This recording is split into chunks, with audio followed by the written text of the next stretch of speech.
کوئی کام کر رہا تھا تو کچھ مٹی زیادہ لگ گئی ہے، تو آپ جتنی مرضی جتن کریں وہ کسی کو ملنے کے لیے تیار کیوں؟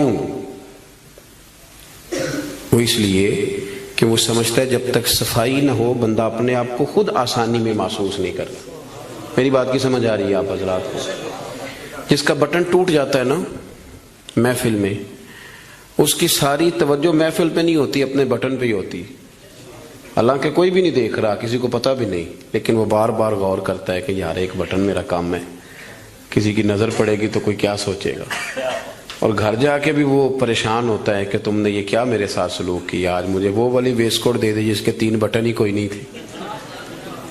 میری بات کو سمجھیے گا، یہ اور آپ جتنے مرضی بڑے ہیں آپ اپنے آپ کو بڑا محسوس نہیں کرتے۔ کپڑے ان دھلے پڑے تھے، دھونے والے تھے، حضور گھر تشریف لے آئے۔ اللہ کے رسول صلی اللہ علیہ وسلم نے فرمایا عائشہ انہیں دھو ڈالو۔ کپڑے جب دھل جاتے ہیں تو اللہ کی تسبیح کرنے لگ جاتے ہیں، یہ جب دھل جاتے ہیں تو اللہ کی تسبیح کرتے ہیں۔ صفائی ایک بڑا ضروری کام ہے، اور نبی پاک صلی اللہ علیہ وسلم نے اس کو پسند کیا ہے۔ ایک شخص حضور کے قریب سے گزرا تو اس نے بکھرے ہوئے اس کے بال تھے اور بڑے اس کے پراگندہ حالت تھی۔ کچھ لوگ آرٹیفیشل درویش بھی بن جاتے ہیں، میک اپ کر کے بھی درویش بن جاتے ہیں، یعنی بلا سارا کچھ گھر میں پڑا ہے لیکن کہتے نہیں میں درویش ہو گیا ہوں، تو اس کو بھی شریعت پسند نہیں کرتی۔ تو صحیح ستہ کے اندر یہ روایت موجود ہے کہ نبی کریم صلی اللہ تعالی علیہ وسلم کے پاس سے وہ شخص گزرا تو حضور نے بلا لیا اور بلا کر کے فرمایا یہ کیا حال بنایا ہوا ہے، تیرے کپڑے کس طرح کے، کنگھی کیوں نہیں کی؟ تو اس نے اس کی حضور بس وہ سرکار فرمانے لگے تیرے اوپر تو اللہ کا بڑا فضل نہیں، بڑی خیر نہیں، رب نے بڑا مال عطا کی؟ حضور بالکل ہے۔ تو محبوب فرمانے لگے جا پھر جا کے اچھے کپڑے پہن، رب جب فضل کرتا ہے تو اس کا اثر دیکھنا پسند فرماتا ہے، پھر یہ جان بوجھ کے اس طرح کا رویہ تو نہ اپنا کہ کسی کو پتہ نہ چل جائے میرے پاس پیسے ہیں، ایسے نہ کر۔ تو صفائی ستھرائی، آپ ظاہری طور پر اگر آپ صاف ستھرے نہیں ہوتے تو آپ کسی محفل کے قابل نہیں رہتے۔ آپ 4 دوستوں کی محفل میں بیٹھنا اپنے لیے بوجھ محسوس کرتے ہیں، تکلیف ہوتی ہے کہ یار میرے کپڑے ٹھیک نہیں۔ صحیح بتائیے گا، اگر انسان کے کپڑے صاف ستھرے نہ ہوں اسے سکون نہیں آتا، تو اگر اس کے دل پہ میل کچیل ہو،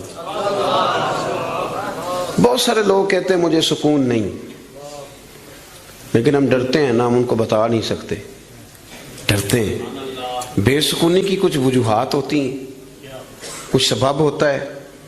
آپ کپڑے میلے تھے تو آپ بے سکون تھے، تو اگر آپ کا دل میلا کچیلا ہے نا، روح پہ کوئی دھبا لگ گیا ہے، یہ دھبے ہوتے ہیں۔ حسد ایک دھبے کا نام ہے، عداوت ایک دھبا ہے، تکبر ایک دھبا ہے، یہ سارے دھبے ہیں۔ اور بخاری میں نبی پاک علیہ السلام نے خود فرمایا جب تم گناہ کرتے ہو تو تمہارے دل پر سیاہ نقطہ لگ جاتا ہے، تو آپ اس نقطے کی موجودگی میں سکون میں رہیں، یہ کیسے ہو سکتا ہے؟ اور گناہ کی تعریف حضور نے یہ فرمائی کہ ما حاک فی صدرک، جو تیرے سینے میں کھٹکے، جو تیرے سینے میں کھٹکے، تو پریشان ہو کہ کسی کو پتہ نہ چل جائے، تو کراہت محسوس کرے کسی کا اس پر مطلع ہونا، تو ہمارے باطن کے اندر بڑی مصیبتیں، ہم حسد کرتے ہیں، بہت سارے لوگوں سے کرتے ہیں، ماننے کو تیار نہیں ہوتے، کرتے ہیں۔ بلکہ امام غزالی رحمۃ اللہ علیہ تو فرماتے ہیں کہ حسد تو پایا ہی مالداروں اور صاحب علم لوگوں میں جاتا ہے۔ وہ کہتے ہیں غریب آدمی یا ان پڑھ بندہ تو اس دوڑ میں شامل ہی نہیں ہوتا۔ اصل مسئلہ اس بات کا نہیں ہوتا کہ میرے پاس نعمت نہیں، اصل رٹا یہ ہوتا ہے کہ میرے پاس تو ہے پر اس کے پاس نہیں ہونی چاہیے تھی، ادھر کیسے چلی گئی؟ اعلیٰ حضرت بریلوی رحمۃ اللہ علیہ نے بہت ساری کتابوں کا نچوڑ ایک جملہ ملفوظات شریف میں لکھا ہے۔ اعلیٰ حضرت فرماتے ہیں حسد کرنے والا اس بندے پر اعتراض نہیں کر رہا ہوتا، حسد کرنے والا بنیادی طور پر اللہ کی تقسیم پر اعتراض کرتا ہے، اللہ کی تقسیم پر۔ ہمارے اندر یہ میل چڑھ، اور گھروں کے اندر یہ پوری ایک دوڑ شروع ہے، دیورانی کے اندر، جیٹھانی کے اندر یہ پوری دوڑ ہے، اور ایک وقت آتا ہے کہ بھائی بھائی سے حسد کرنے لگ جاتا ہے، کیسے سکون پائے گا؟ حسد ایک آگ ہے، اور ترمذی شریف کے جو لفظ ہیں حدیث کے وہ بڑے نرالے ہیں۔ نبی پاک صلی اللہ علیہ وسلم نے فرمایا حسد نیکیوں کو یوں کھا جاتا ہے جیسے خشک لکڑی کو آگ کھا جاتی، یعنی وہ کھائی جاتی ہے، لکڑی کی اپنی کوئی حیثیت باقی، تھوڑی دیر پہلے وہ لکڑی تھی اور اب وہ خاک ہے، حسد کھا جاتا ہے۔ تو اور پھر مزے کی بات یہ کہ یہاں حضور نے ایک اور بھی بات بیان کی، میں حسد نیکیوں کو کس کو کھاتا ہے؟ اس کا مطلب ہے حسد کرنے والے نیک بھی ہوتے ہیں، نیک لوگ بھی حسد، یہ سرکار نے فرمایا نا، حسد نیکیوں کو، اس کا مطلب ہے یہ حسد کرنے والے کچھ نہ کچھ نیک بھی ہوتے ہیں، نیکیاں بھی کرتے رہتے ہیں، حسد بھی کرتے رہتے ہیں، تو وہ ہوتا یہ ہے کہ وہ ساتھ ساتھ ضائع ہوتی ہے۔ حسد نہ کریں، رشک کریں، رشک کریں۔ آپ کہیں کیا بات ہے؟ جناب عائشہ صدیقہ رضی اللہ تعالیٰ عنہ فرماتی ہے میں نے ساری زندگی سیدہ خدیجہ الکبریٰ پہ رشک کیا ہے۔ کیا بات تھی اس عورت کی، ان کا رنگ بھی زیادہ گورا نہیں تھا، سرکار سے عمر بھی کچھ زیادہ تھی، 2 دفعہ پہلے نکاح بھی ہو چکا تھا، پر کیا قابل رشک بی بی ہے کہ جسے اپنی ساری حیات ظاہرہ میں میرے نبی پاک نے یاد کیا ہے۔ اب رشک کریں، کہیں کیا بات ہے، اللہ اسے دیا تو مجھے بھی دے، رشک سے۔ کنز العمال میں حدیث ہے، حضرت عائشہ صدیقہ رضی اللہ تعالیٰ عنہ فرماتی ہیں دوپہر کے وقت نبی پاک صلی اللہ علیہ وسلم کے صحابہ حضور سے ملنے نہیں آتے تھے، دوپہر کے کھانے کے بعد سرکار آرام کرتے تھے، کیلولا فرمایا کرتے تھے۔ ایک بوڑھی آ گئی ملنے، اس وقت صحابہ نہیں آتے تھے، بوڑھی آ گئی اور دروازے پہ آ کے جب اس نے اپنی آواز نکالی نہ، پوچھا کون ہے، تو اس کی آواز، کچھ آوازیں بندہ بڑا ان کا شناسا ہوتا ہے نا، وہ بڑی ذرا ٹھہر جا مؤذن میرا دل دھڑک رہا ہے، وہ کہیں کعبہ گر نہ جائے تیری شوخ اور مست اذان سے، کچھ آوازیں بندے کے کان میں پڑتی ہیں تو مزہ آتا ہے نا۔ تو وہ خاتون باہر جب بولی تو سرکار دو عالم علیہ السلام آرام فرماتے فٹافٹ اٹھ گئے، حضور نے دروازہ کھولا، بوڑھی کو بٹھایا، کھانا کھلایا، دیر تک وہ باتیں کرتی رہی، سرکار جواب دیتے رہے، اور جناب عائشہ صدیقہ کہتے ہیں لوگ پہلے بھی بڑے آتے تھے پر آج ذرا انداز نرالا تھا، حضور نے بڑی محبت کی، جانے لگی تو حضور نے تحفے بھی بڑے ہی دیے، میرے کریم نے بڑا ہی پیار کیا، بڑا نوازا۔ میرے دل میں خیال آیا کہ یہ خاتون جاتی ہے، حضور بھی جائیں گے، رات کو واپس لوٹیں گے تو میں پوچھوں گی یہ کون تھی، لیکن وہ چلی گئی، حضور تو لیٹ گئے اور گہری سوچ میں چلے گئے۔ جناب عائشہ کہتی ہے میں قربان جاؤں، میں قریب گئی، قدموں میں بیٹھ کے عرض کی حضور دنیا تو پہلے بھی بڑی آتی ہے، یہ بی بی کون تھی؟ تو میں نے بات کی تو حضور رو پڑے، اٹھ کے بیٹھے، سرکار فرمانے لگے عائشہ یہ بی بی میری پہلی زوجہ سیدہ خدیجہ الکبریٰ کی سہیلی تھی، ان کی سہیلی تھی یہ عائشہ، خدیجہ کے دور میں آتی تھی، خدیجہ کھانا کھلاتی تھی، وقت دیتی تھی، پیار کرتی تھی۔ فرمایا آج میں نے اس روایت کو زندہ کیا، حسن العہد من الایمان، تعلق اچھے طریقے سے نبھا دینا یہ بھی ایمان کا حصہ ہے۔ حضرت عائشہ اس کو بیان کر رہی، آپ دیکھیں صحابہ ایک دوسرے کی شان بیان کرتے ہیں۔ حضرت عائشہ صدیقہ سے پوچھا گیا، بخاری مسلم دیکھیے، توجہ ہے میری بات پر؟ حضرت عائشہ صدیقہ سے کسی نے پوچھا نبی پاک صلی اللہ علیہ وسلم کو سب سے زیادہ پیارا کون؟ جناب عائشہ صدیقہ سے پوچھا سب سے زیادہ پیارا کون؟ تو جناب عائشہ کہنے لگی یہ صاف ستھری بات ہے، سیدہ فاطمہ الزہرا۔ اس شخص نے فوراً پوچھا، مشکات دیکھیے اٹھا کے، اس نے پوچھا جی مردوں میں؟ تو آپ نے فرمایا فاطمہ کے شوہر علی المرتضیٰ۔ فوراً ایک دوسرے کی شانیں بیان ہو رہی ہیں، ایک دوسرے کی عظمتوں کا تذکرہ ہو رہا ہے۔ مولا علی شیر خدا کرم اللہ تعالیٰ وجہ الکریم فرمایا کرتے تھے میں تمہیں بتاؤں سب سے بہادر کون ہے؟ حضور بتائیے، فرمایا ابو بکر صدیق۔ فرماتے وہ بدر کی رات جب حضور کے چھپر شریف کا پہرا دینا تھا، چھپر کا پہرا دینا تھا حضور کے چھپر شریف کا، تو بڑا مشکل کام تھا، کون وہاں کھڑا ہو؟ تو فرماتے ہیں لوگ ابھی سوچ رہے تھے کہ وہاں کون جائے گا، سوچ رہے تھے کہ کون جائے گا، لیکن ابو بکر تلوار لے کے کھڑے ہو گئے، کہنے لگے کوئی اور کیوں جائے گا، میں حضور کے اس چھپر شریف کی پہرے داری کروں۔ تو ایک دوسرے کی تعریفیں کر رہے ہیں، ایک دوسرے کی فضیلتیں بیان کر رہے ہیں، یہ رشک کرتے تھے۔ حسد ہمارے ہاں نا کار تعریف ہی رہے ہوتے ہیں، پر وہ ہلکا سا نچوڑے تو اندر سے اثر نکلنا شروع ہو جاتا ہے. لمبا بھی نہیں نچوڑنا پڑتا، بس ہلکا سا. کہتے ہیں باقی تو ساری باتیں ٹھیک تھیں، لیکن آپ نے دیکھا ہے آنے جانے میں نخرہ کتنا تھا. بس وہ نکل آیا، وہ نچوڑ لیا، وہ گیا کام سے، سارا کچھ ختم ہو گیا. وہ ایک بات نے طے، حسد نہیں کریں، آپ کو تکلیف دے گا، آپ اذیت میں آئیں. پھر ایک اور بیماری ہے جس کا نام تکبر ہے. یوں جھک کے ملنے کا نام عاجزی نہیں، بلکہ حضرت سعدی فرماتے ہیں میں نے بڑے جھکے ہوئے دیکھے ہیں، گردن جھکی ہوئی ہے، دل بڑا اکڑا ہوا ہے. فرماتے ہیں یہ ان کی ادا ہے، یہ ادا بھی تجھ کو ہی زیب ہے، تیری عاجزی بھی فریب ہے. تو کہیں کہیں نا لوگ اس طرح بھی کرتے ہیں. عاجزی تو دل کا نام ہے کہ آپ کے اندر اخلاص کتنا ہے، آپ کتنے جھکے ہوئے ہیں، آپ کس قدر پیار کر. بہت سارے لوگوں میں تکبر ہے، مجھے مانو، مجھے تسلیم کرو. اور میں آپ کو کیا بات بتاؤں دنیاوی لوگوں کی، میں تو دینی محفل میں دیکھتا ہوں کہ کوئی علاقے کا چودھری اگر کسی محفل میں آ جاتا ہے تو گردن اونچی کر کر کے نقیب کو دکھاتا ہے کہ میں پیچھے بیٹھا ہوں حالانکہ میں چودھری ہوں. تو اونچی کر کر کے گردن، عادت پڑ گئی نا اسٹیج پہ بیٹھنے کی، پیچھے مزہ ہی نہیں آتا. حالانکہ شان تو رب دیتا ہے، آپ جہاں بھی بیٹھے ہیں اگر آپ قابل اکرام ہیں تو پھر آپ قابل احترام ہی ہیں. لیکن یہ لوگوں پہ تسلط جما کے اپنے آپ کو، مطلب کتنا چھوٹا بندہ ہے جو کسی کے بارے میں یہ کہتا ہے کہ یہ میرا ملازم ہے. اس سے کیا ثابت کرنا چاہتا ہے وہ؟ یہ دو جملے کہہ کہ میرے پاس اتنے پیسے ہیں ملازم رکھ سکتا ہوں کیا؟ میں ایک یونیورسٹی میں گیا کچھ بیان کرنے کے لیے، تو ایک بچہ مجھے کہنے لگا پیر صاحب ایک بات بڑی دل میں پریشان کرتی ہے، کسی لبرل آدمی نے کر دی تھی تو ڈرتا میں کرتا نہیں کہیں مجھے کوئی بے ادبی نہ کہہ دے. ہمارے ہاں ایک ظلم یہ بھی ہوتا ہے کہ ادب سکھانے سے پہلے بے ادبی کا لائسنس جاری کر دیا جاتا ہے. حالانکہ پہلے ادب سکھایا جائے، پھر اگر کوئی بے ادبی کرے تو پھر اسے بے ادب. ہم ادب نہیں سکھاتے لیکن بے ادبی کا تانا فٹافٹ دے دیتے ہیں.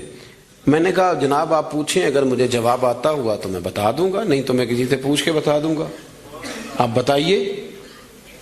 وہ کہنے لگے جی مجھے کسی نے کہا ہے کہ نبی پاک صلی اللہ علیہ وسلم کے زمانے میں غلامی ختم نہیں ہوئی تھی.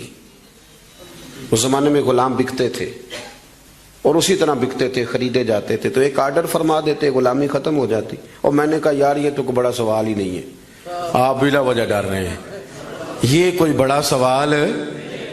یہ حضور نے غلامی ختم کر دی تھی. آپ پڑھیے ابو داؤد شریف، ختم ہو گئی غلامی. توجہ ہے میری بات پر؟ ادھر دیکھا جی میری طرف. حضور نے غلامی ختم کر دی، غلامی رہی نہیں. کہنے لگے وہ کس طرح؟ میں نے کہا ابو داؤد شریف پڑھ لیں. حضرت ابو ذر غفاری رضی اللہ تعالیٰ عنہ فرماتے ہیں کلمہ پڑھنے آیا، جب واپس جانے لگا تو حضور نے بڑی نصیحتیں فرمائی. ان میں سے ایک نصیحت حضور نے یہ کی ابو ذر یاد رکھنا تمہارے غلام تمہارے بھائی ہیں.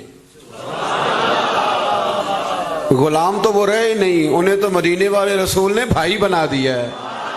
آپ کو کس نے کہا وہ غلام ہے؟ وہ غلام، میں سیاستہ کی روایت پیش کر رہا ہوں. فرمایا تمہارے غلام تمہارے، ادھر دیکھیں میری طرف، تمہارے غلام تمہارے بھائی ہیں. اور نبی کریم نے فرمایا جس طرح کا خود کھانا اسی طرح کا انہیں کھلانا، جس طرح کا خود پہننا اسی طرح کا انہیں. غلام رہے گا جب وہ آپ کے جیسے کپڑے پہنے گا. آپ وہ الگ بات ہے کہ جتنا مرضی وہ ہیومن رائٹس پہ بات کرے، انسانی حقوق کی تنظیمیں چلائے، غلام کو ملازم کو اس طرح کی روٹی نہیں کھلاتا جس طرح کی خود کھاتا ہے، اسے اس طرح کے کپڑے پہناتا نہیں جس طرح کے خود پہنتا ہے. لیکن نبی پاک علیہ السلام نے یہ اعزاز فرمایا جس طرح خود کھانا اسی طرح انہیں کھلانا، جس طرح کا خود پہننا اسی طرح کا انہیں پہنانا. اور حدیث کا آخری جملہ یہ ہے کہ سرکار فرمانے لگے ان کی طاقت سے زیادہ ان پر بوجھ نہ ڈالنا، اور اگر کبھی انہیں کوئی ایسا کام بتاؤ جو ان کی طاقت سے زیادہ ہو تو پھر اس کام میں ان کی مدد بھی کرنا. مجھے بتلائیے غلام تو غلام رہے نہیں، حضور نے تو سیٹ ہی ختم کر دی، انہیں بھائی بنا دیا ہے. وہ تو سیٹ ہی ختم ہو گئی، تو آپ یہ کیسے کہہ سکتے ہیں کہ غلامی ختم نہیں ہوئی؟ حضور نے تو انہیں بھائی بنا دیا. بھائی ہمارے ہاں نا بڑا مزہ آتا ہے یہ کہہ کہ میرے 6 ملازم ہیں، بڑا مزہ آتا ہے. اور بڑا بندہ راضی ہوتا ہے جب وہ گاڑی میں بیٹھا ہوتا ہے تو 15 بندے آگے دوڑ رہے ہوتے ہیں، اس کو بڑا لطف آ رہا ہوتا ہے. لیکن اسے نہیں پتا کہ اس کے اندر تکبر آ گیا ہے. ابو اس کے اندر ایک چیز پیدا ہو گئی جو اسے خراب کرے گی، وہ پھر کرسیاں ڈھونڈتا پھرے گا، اسے کہیں مزہ نہیں آئے گا۔ وہ نورانی محفل کے اندر بھی، روحانی محفل کے اندر بھی وہ تلاش کرے گا کہ کوئی مجھے جان لے، کوئی مجھے پہچان لے۔ وہ ہر جگہ پروٹوکول کا عادی ہو، اسے بیماری لگ جائے، کسی جگہ قرار نہیں پائے گا۔ وہ کہے گا پتہ نہیں مجھے سکون کیوں نہیں آ رہا۔ بھائی سکون تو آتا ہے چھپ جانے میں، سکون تو جاتا ہے کسی کونے میں جا کے اللہ اللہ کرنے میں، کسی کونے میں۔ بابا بلے شاہ صاحب، بابا صاحب رحمت اللہ علیہ فرماتے ہیں میں نے اعتکاف کبھی قصور میں نہیں کیا، اس گاؤں میں جاتا تھا جہاں مجھے جانے کوئی نہ، چلو 10 دن تو میں الگ ہو کے اللہ اللہ کر لوں۔ کہتے میں وہاں جا کے اعتکاف کرتا تھا، یہاں تو سارے ہاتھ چومنے والے تھے، اکثر کہا کرتے تھے اٹھ بلیا چلو تھے وسیے جتھے وس دینی سارے انے، اٹھ بلیا چلو تھے وسیے جتھے وس دینی سارے انے، نہ کوئی ساڈی ذات پچھانے نہ کوئی سانو منے۔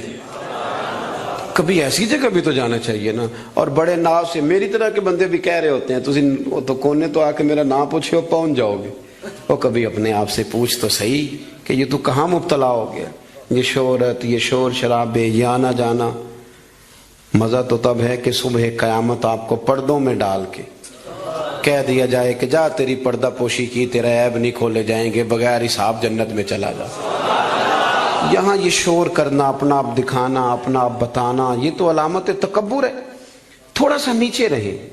یہ ہوتا ہے کئی دفعہ کہ انسان کچھ اللہ تعالیٰ اسے وقار دے دیتا ہے تو اس کا قد اونچا ہو جائے، اس کی سیٹ اونچی ہو جائے، لیکن دل اس کا سکون میں رہے۔ امام غزالی روایت لائے ہیں، حضرت حذیفہ بن یمان رضی اللہ تعالیٰ عنہ فرماتے ہیں میں اپنے قریب محبوب علیہ السلام کے ساتھ نہ سفر کر رہا تھا،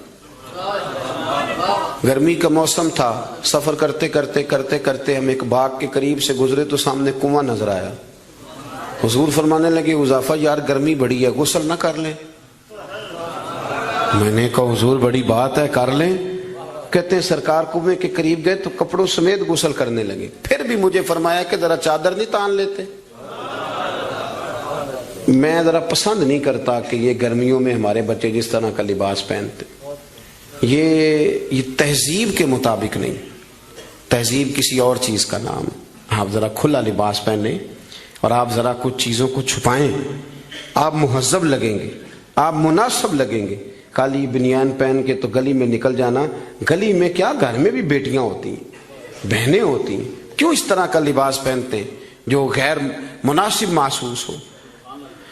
حضرت حذیفہ بن یمان رضی اللہ تعالیٰ عنہ فرماتے ہیں حضور کپڑوں سمیت غسل فرما رہے تھے، پھر بھی مجھے فرمایا چادر تان لو۔ توجہ ہے میری بات پر؟ یہ نوجوان ذرا زیادہ غور کریں کیا عرض کر رہا ہوں۔ کہتے میں چادر تان کے کھڑا ہو گیا، حضور غسل کرنے لگے تو پانی ٹھنڈا تھا، گرمی بھی بڑی تھی، حضور کو نہ ذرا لطف آیا تو فرمانے لگے تھوڑا اور نہ نہا لوں؟ میں نے کہا حضور نہائیں۔ کہتے ہیں سرکار کو اور لطف آیا، فرمانے لگے ذرا اور نہ نہاؤں؟ میں بڑا مطمئن تھا، بڑا راضی تھا کہ مجھے نوکری کا موقع مل رہا ہے۔ کہتے ہیں ایک دو دفعہ سرکار نے فرمایا، پھر حضور بس کرنے لگے تو میں نے کہا حضور تھوڑا اور غسل فرمائیں، گرمی بڑی ہے۔ کہتے سرکار اور غسل کرنے لگے، خاصی دیر حضور نہائے، غسل فرمایا، فارغ ہو گئے نا جب، میرا کلیجہ بڑا ٹھنڈا تھا کہ میں نے نوکری کر لی۔ جب فارغ ہو گئے تو حضور مجھے فرمانے لگے چل اب تو غسل کر۔ اگر روٹی بچ جائے تو بندے ڈرائیور کو بھیج دیتے، اگر کبھی بچ جائے۔ چلیں آپ نے کون سا مجھ سے ناراض ہونے، آپ تو اپنے ہیں۔ اگر کوئی دیگ بڑھ جائے تو مدرسے بھیج دیتے کہ وہ اس کو کہتے آپ یہی ہیں کہ اس کے پیروں کے نیچے فرشتے پر بچھاتے ہیں، یہ بھی آپ کہتے ہیں کہ آفت جی آپ کی بڑی شان ہے، آپ نماز پڑھاتے ہیں، پر دیگ وہ بھیجنی ہے جو بچ گئی، وہ آپ بھیج دیں۔ بچ گئی ہے، وہ زیادہ تھی تو ہم نے کہا چلو بچوں کو دے دیتے۔ یہ اعزاز نہیں دیا، دیگ دے دی پر آپ نے عزت نہیں دی، وقار کا مزہ نہیں آیا اس کا۔ یہ کوئی سرور والا کام نہیں۔ میرا ایک دوست مجھے ایک دن کہنے لگا حضرت جی اگر کوئی ٹائم ملا نہ نکلا تو میں آؤں گا۔ میں کہ یار نہ آئیے دا کوئی مزہ ہے، ساڑھے کو تو ٹائم کٹ کے آنا یار، حد ہو گئی۔ تو کہے کہ میں بڑا مصروف ہوں پر آپ حکم تو کرے، میں سویرے ہی آیا۔ یہ کیا بات آپ نے، اسی کو بچے کچھ ٹائم آ لیا ہمارے پاس تو آ، تھوڑا سا سارا کچھ چھوڑ چھاڑ کے پتہ چلے کہ تو آیا ہے۔ میری بات کی سمجھ آ رہی ہے؟ میرے عزیز بات کو سمجھنا ہے آپ نے حضرت حذیفہ بن یمان رضی اللہ تعالیٰ عنہ فرماتے ہیں کہ جب حضور غسل فرما چکے تو کہنے لگے اب تو غسل کر. کہتے ہیں میں غسل کرنے لگا تو سرکار نے فرمایا چادر مجھے دینا, میں تان کے کھڑا ہو جاؤں. یعنی نبی کریم کی بات کر رہا ہوں. وہ ساری زندگی پیر صاحب نوکری کراتے رہتے ہیں, مرید پہ چڑھ جائے نا قرضہ تو کہتے ہیں اس کا ذاتی معاملہ ہے. تو جب تیرے گھر جھاڑو دے رہا تھا پھر نہیں ذاتی معاملہ تھا؟ تھوڑی تو بھی پیار کر لے, کبھی تو بھی ان کے ساتھ کہہ. وہ میرے ایک دوست ہیں پیر صاحب, تو عرس پہ میں گیا ہوا تھا تو ان کا بچہ وہ اپنے بیٹے سے پوچھتے ہیں کہ پتر وہ دال والا جو دیگ ہے وہ گرم ہی ہے نا؟ کہنے لگا ابا جی بس ٹھیک ہی ہے چل جائے گی. یعنی گرم کرنا بھی پسند نہیں صاحبزادے کے لیے.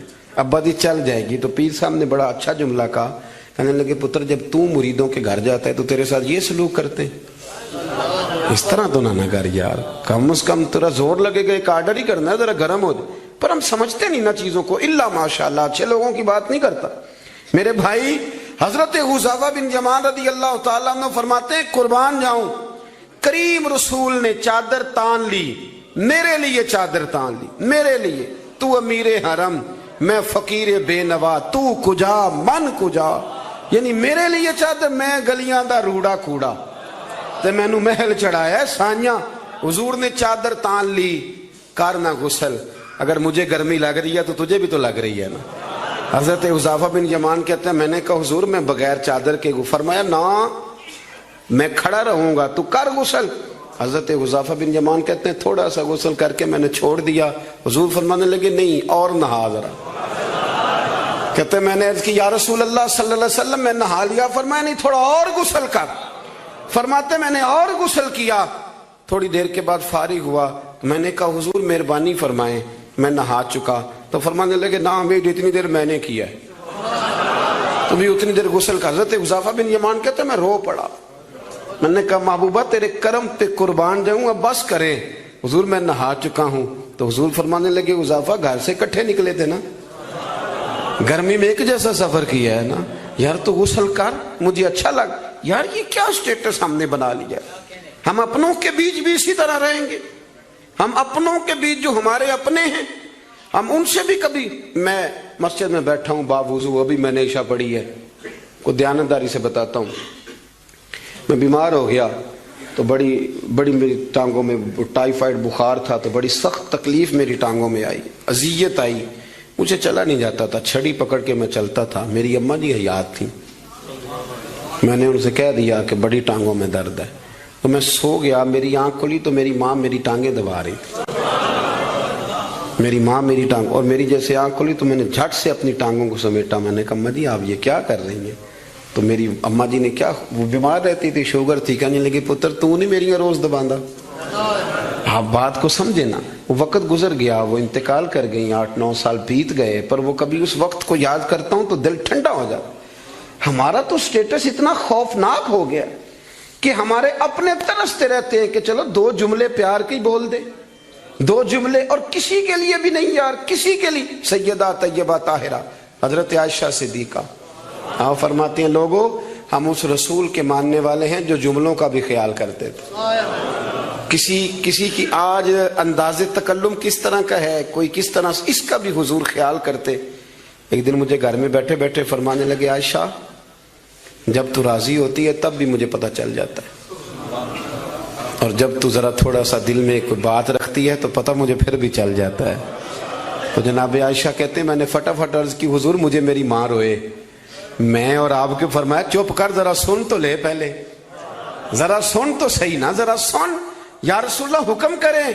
تو محبوب فرمانے لگے کبھی کبھی کسی دوسری بیوی کے پاس ذرا وقت گزاروں تو تیرے دل میں بات تو آ ہی جاتی ہے نا, ذرا سن نا, حضور حکم کریں.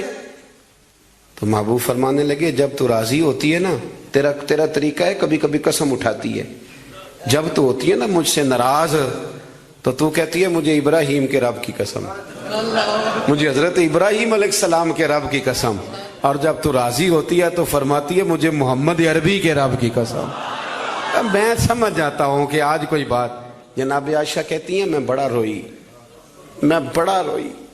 حضور نے فرمایا کیوں روتی ہے؟ میں پھر رو پڑی. حضور نے فرمایا میں نے تو تیرے احساسات بیان کر تو رو پڑی. کہنے لگی روتی اس لیے ہوں کہ اللہ نے کیسا کریم رسول عطا فرمایا. حضور لفظوں جملوں تک کا احساس کہ آج فکرے کس طرح کے بیان کر رہا ہے, آج اس کا ذہن کس طرف چلا گیا, اس بات کا بھی خیال ہمارا. تو یقین کریں وہ بلند و باغ مزاج جانے ہمیں کہاں جا کے کھڑا کرے گا, کس جگہ پہ جا کے ہم رکیں گے. بڑا شوق ہے لوگوں کی گردنیں جھکانے کا, بڑا ہمیں شوق ہے, یہ میرا ملازم ہے. گھر میں بھی گئے ہیں تو 2-4 بندے کھڑے ہونے چاہیے اعزاز کے لیے, تھوڑا سا جھکے تو صحیح, تھوڑا پیار کرنا تو شروع کریں. تھوڑا یہ آپ کی گردن دیکھیں نا, جو بالکل اکڑ جائے وہ مردہ ہوتا ہے, اور جس میں کچھ نہ کچھ لچک ہو وہی تو زندہ ہوتا ہے. اگر آپ پکڑے ہوئے ہیں, اکڑ گئے ہیں آپ کو اپنے علاوہ, وہ کسی نے کہا تھا خدا مجھے ایسی خدائی نہ دے کہ اپنے سوا کچھ دکھائی نہ دے. کیا لے کے جانا ہے اس دنیا سے اگر آپ چند منٹ کسی سے پیار ہی نہیں کر پائے, کسی کا احساس ہی آپ کی طبیعت میں نہیں آیا, آپ کو ذرا خیال ہی نہیں آیا کسی کی بابت, لیکن ہمارا وہ احساس کدھر گیا. اصل بات یہ ہے کہ اندر تکبر چھپا لیا ہے, اب وہ نکلتا نہیں, کھٹکتا بڑا ہے, تنگ بڑا کرتا ہے, بڑی آرزو ہے کہ جانا جاؤں پہچانا جاؤں, سمجھتے نہیں. مولا کائنات شیر خدا علی المرتضی حضرت مولا علی کرم اللہ تعالی وجہہ الکریم کوفے میں تشریف فرما تھے تو غلام سے کہنے لگے چل ذرا شاپنگ کرنے چلیں. کس سے؟ بول کے بتائیے. لے گئے ہو کبھی ملازم کو ساتھ؟ ہم تو ابا جی کو نہیں لے کے جاتے, حالانکہ ان کو کبھی کبھی لے جائیں تو انہیں بڑا اچھا لگے. کبھی کبھی والد صاحب سے کہیں نا کہ موسم بدل رہا ہے 2 جوڑے لینے چلے, ہم لے کے جائیں کبھی ان کو ساتھ بٹھا کے, ان سے کہ ابا جی آئے میرے لیے کپڑے پسند کریں. ان بیچاروں نے بوڑھوں نے کیا پسند کرنا ہے, پر آپ ساتھ لے کے جائیں گے تو ان کا دل بڑا ٹھنڈا ہوگا. لیکن یہ کام بھی ہم یاروں کے ساتھ ہی کرتے ہیں, والد کو کہاں لے کر کے جاتے ہیں. مولا علی شیر خدا غلام سے فرمانے لگے چل نا یار کپڑے خریدنے. خادم کہتا ہے میں ساتھ گیا, حضرت علی نے 2 جوڑے خریدے. فرمایا آج 2 لینے بھی, ایک تیرا ایک میرا. کہتے ایک خاصا مہنگا لیا, ایک ذرا سستا لیا. میں فوراً سمجھ گیا مہنگا آقا کا ہے اور سستا اسی طرح ہی ہوتا ہے نا. مہنگا جوڑا آقا کا ہے اور سستا غلام کا ہے. کہتے ہیں تھیلے میں کپڑے ڈالے, میں نے اٹھائے, میں غلام تھا, وہ چوک آ گیا جہاں سے مولا علی نے اپنے حجرہ نور میں جانا تھا اور میں نے اپنے گھر جانا تھا. فرماتے ہیں وہ جگہ آ گئی. شیر خدا رضی اللہ تعالیٰ عنہ فرمانے لگے کہ لیا پتر میرے والا جوڑا مجھے دے دے, لا وہ میرے کپڑے مجھے دے دے. تو کہتے ہیں وہ بڑی ڈیفینیٹ تھی بات تھی, میں نے اسی وقت نکالا مہنگا جوڑا, جناب علی کو تھمایا. تو حضرت علی فرمانے لگے یہ تو نہیں میرا. باتیں مزے کے لیے سنتے ہیں صرف, اگر ان کے سننے میں اتنا مزہ ہے تو اس پر عمل کرنے میں کتنا مزہ ہوگا, یہ بھی تو کبھی آپ محسوس کریں نا. حضرت مولا علی شیر خدا فرمانے لگے یہ نہیں میرا تو وہ دوسرا ہے. وہ کہتا میں نے ایک فلسفہ بیان کیا, ایک علت بیان کی, ایک لاجک میں نے بیان کی. میں نے کہا حضور آپ مہنگا پہنے کیونکہ آپ آقا ہیں, اور میں سستا پہنوں گا کیونکہ میں. تو حضرت علی نے فوری طور پہ حکم نہیں لگایا کہ نہیں تو دوسرا مجھے دے. عالم تھے نا, تو اس نے علت بیان کی تو پہلے اس کا وہ سبب توڑا, پہلے اس کی اس بات کا جواب دیا. دلیل کا جواب دلیل سے دینا چاہیے نا, کئی دفعہ لوگ دلیل کا جواب گالی سے دینے لگتے ہیں, یہ طریقہ غلط ہے. حضرت علی سے اس نے کہا ایک علت بیان, ایک سبب بیان. کہنے لگا حضور آپ چونکہ آقا ہیں تو آپ جوڑا پہنے مہنگا, آپ کپڑے استعمال کریں مہنگے, میں چونکہ غلام ہوں تو میں استعمال کروں گا سستے. تو حضرت علی کہنے لگے تو یہ والا فلسفہ نہ بیان کر, تو میرے والا کر. میں تجھے بتاتا ہوں ایک سبب وہ والا لگا لے. یہاں وہ حکم لگا. اس نے کہا حضور وہ کون سا؟ فرمانے لگے تو سستا مجھے دے نا کیونکہ میں بوڑھا ہوں, اور تو مہنگا استعمال کرنا اس لیے کہ تو جوان ہے, اور جو جوان ہوتے ہیں وہ مہنگے کپڑے پہنتے ہیں. فرمایا یہ والا نقطہ یہاں لگا نا, یہ کلیہ یہاں استعمال کر. تو خادم کہتا ہے کہ حضرت علی نے مجھے شان بھی دے دی, اعزاز بھی دے دیا, اور مجھے بات بھی سمجھا دی. تیسری بات ہے, اس کا بھی ضرور خیال رکھیں ہمیشہ اپنی زندگی کے اندر. آپ کو سکون ملے گا, آپ کو اطمینان ملے گا. ہم نا آرام پسند بہت ہو گئے. سب سے زیادہ ہمیں پریشان وہ بندہ کرتا ہے جو ہمارے آرام میں تھوڑا سا خلل ڈالتا ہے. اسپیکروں پہ پابندی کیوں لگی بھلا؟ جھگڑے شگڑے اب کوئی نہیں ہوتے تھے، اب کہاں دور رہ گیا. اب تو صرف لوگوں کی نیند خراب ہوتی تھی، اور جو سوسائٹیوں میں رہتے ہیں نا ان کے لیے زیادہ مسئلہ تھا. ہم ذرا سا بھی اپنی نیند قربان کرنا، اپنے اوپر تھوڑا بوجھ لینا پسند نہیں کرتے. رات کو کچھ لوگوں کو جاگتے رہنا بڑا ضروری ہے. ڈاکٹر کے لیے اپنا موبائل آن رکھ کے اسے سونا چاہیے، یہ میری گزارش ہے. اس لیے کہ کسی وقت بھی کوئی مریض اس کو فون کر سکتا ہے. جو لوگ سیکیورٹی اداروں سے تعلق رکھتے ہیں ان پر ضروری ہے کہ وہ رات بھی اپنے موبائل کو آن رکھے. جن کی ذمہ داری میں کچھ لوگ ہیں، میرے پاس ایک ایسا نمبر ہے، رات بھر وہ نمبر، میرے پاس مدرسے کے بچے ہیں، وہ کسی وقت میری ضرورت پڑ سکتی ہے. مجھے سینکڑوں دفعہ کہا ہے گھر والوں نے بھی باہر والوں نے بھی کہ آپ اس کو بند کر دیں، تو میں کہتا ہوں پھر یہاں تو مدرسہ بھی بند کروں نا، کیا ہو جائے گا. مثلا نیند تو اگر اللہ آپ کو سکون دینا چاہے تو 20 منٹ کی نیند میں نیند پوری ہو جاتی ہے، اور اگر وہ مالک بے نیاز ہے کبھی نہ سکون آئے تو سارا دن نہ بستر سے نکلے، سستی نہیں جاتی. صحیح کہہ رہا ہوں میں؟ تو تھوڑی اگر آپ اپنی نیند قربان کر لیں گے کسی کے لیے، کسی کو سکون دینے کے لیے، تھوڑی سی نہیں دیتے ہم. ہمیں تو بس یہ ہے کہ میرے لیے سارے جاگیں گے، میں نہیں اٹھوں گا کسی کے لیے. ہر آدمی ہائی الرٹ کھڑا رہے، اس سے انسان بہت بڑا خود غرض ہو جاتا ہے، اور جب وہ کسی کو سکون نہیں دیتا تو پھر اسے نیند بھی نہیں آتی. اگر ہم تھوڑا اشار کریں. حضرت انس بن مالک رضی اللہ تعالیٰ عنہ فرماتے ہیں رات کا وقت تھا، مدینے کے کونے سے چیخنے چلانے کی آواز آنے لگی بڑی شدت کے ساتھ. قاضی ایاز رحمۃ اللہ علیہ نے بھی لکھا ہے، اور بھی دیگر سیرت نگاروں نے نقل فرمایا ہے، ایک کونے سے تیز آواز چیخنے کی آنے لگی. فرماتے ہیں سب لوگ جمع ہو گئے جن کے کانوں میں آواز گئی. ہم نے نیزے، تیر، تلواریں، ساری چیزیں جمع کرنی شروع کر دی کہ ادھر جاتے ہیں اور جا کے دیکھتے ہیں وہاں کیا ہے. کہتے ہیں ہم تیاری کر چکے جب، اور ہم نے منصوبہ بنا لیا، اور جب ہم نے رخ پھیرا نا ادھر جانے کے لیے تو اللہ کے نبی صلی اللہ علیہ وسلم وہاں سے واپس آ رہے تھے. اور کہتے ہیں حضرت ابو طلحہ انصاری رضی اللہ تعالیٰ عنہ کے گھوڑے پر آپ سوار تھے، اور گھوڑے کی پشت پر کوئی اور چیز نہیں تھی، یعنی کوئی کجاوا نہیں ڈالا، کوئی کپڑا نہیں ڈالا، ننگی پشت پر حضور سوار تھے، ہاتھ میں ایک نیزہ تھا. اور حضور اکیلے گئے، اکیلے واپس آئے، اور آ کے فرمایا بھی سو جاؤ سو جاؤ، کوئی پریشانی کی بات نہیں. وہ جانور لڑ پڑے تھے، میں دیکھ آیا ہوں، کچھ بھی نہیں ہے، سارے آرام سے سو جاؤ، کوئی ایسا مسئلہ نہیں. حضرت انس کہتے ہیں باقی تو ساری دنیا سو گئی تو میں ساری رات سوچتا رہا کہ محبوب تو ہماری سوتے ہوئے بھی نگہبانی فرماتے. جو حضور سب سے پہلے چلے گئے، دیکھ کے لوٹ بھی آئے، اس کا مطلب ہے کہ سرکار جاگ رہے تھے. حضور نے ویسے بھی فرمایا ہے کہ میری آنکھیں بند ہوتی ہیں، دل میرا بیدار ہی رہتا ہے. آپ یقین کریں اتنی خود غرضی، وہ پھر آہستہ آہستہ وہ خود غرضی. ہم پہلے خود غرض ہوتے ہیں، اپنے ابا جی سے کہتے ہیں کہ اب میرا گزارا نہیں ہوتا، میرے بھی بچے ہیں. یہاں سے ہم آغاز کرتے ہیں خود غرض ہونے کا. پھر کچھ عرصے کے بعد ہمارے بچے ہمیں کہنا شروع ہو جاتے ہیں کہ ابا جی اب ہمارا گزارا نہیں ہوتا، ہمارے بھی تو بچے ہیں نا. پھر وہ کبھی گونجتا ہے ہمارے کانوں میں ہمارا اپنا قول جو ہم نے کبھی کیا تھا اپنے والد کے لیے. اپنی زندگی میں اگر آپ عاجزی لے آئیں، انکساری لے آئیں، حسد چھوڑ دیں، پیار لے آئیں، رشک لے آئیں، اپنی زندگی کے اندر تھوڑا سا کسی کے لیے احسار کرنا شروع کر دیں، قربانی دینا شروع کر دیں، تھوڑا سا اپنے اوپر ہلکا سا بوجھ ڈالیں، تو شاید وجود تھوڑی دیر کے لیے تھک جائے لیکن روح کو بڑی آسودگی حاصل ہوگی، دل آپ کا سکون میں آ جائے گا. آپ ایسے محسوس کریں گے کہ میں اصلاح پذیر ہو گیا ہوں، میرے باطن کے اندر جو میل کچیل تھے وہ چھٹنے لگے، وہ دھبے اب آہستہ آہستہ کر کے دور ہونے لگے. آپ کی اس محفل میں بھلا مہمان خصوصی کون ہے؟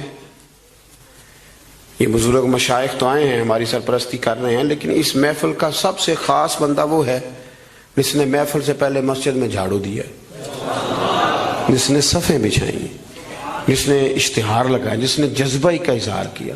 اس بیچارے کی شاید فوٹو بھی نہ آئے، شاید بہت سارے لوگوں سے جانے بھی نہ، لیکن میں نہیں جانتا, حضرت نہیں جانتے, مفتی صاحب نہیں جانتے, پر جس رب رسول کے لیے کیا وہ تو جانتے ہیں نا.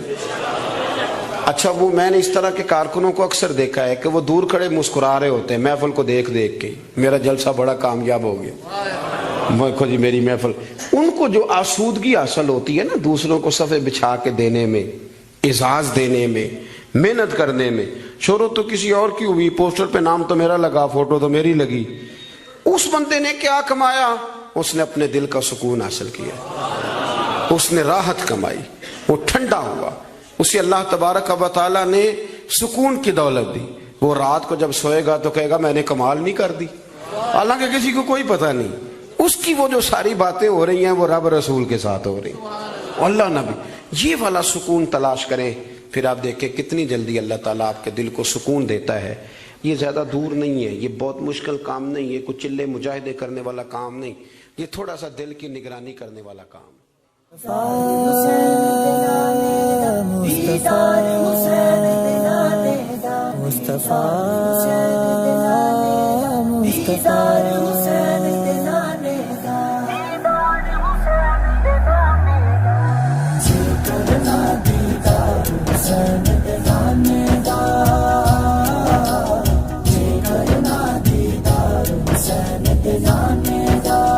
ہو جائے عاشق یار حسین دے نانے دا,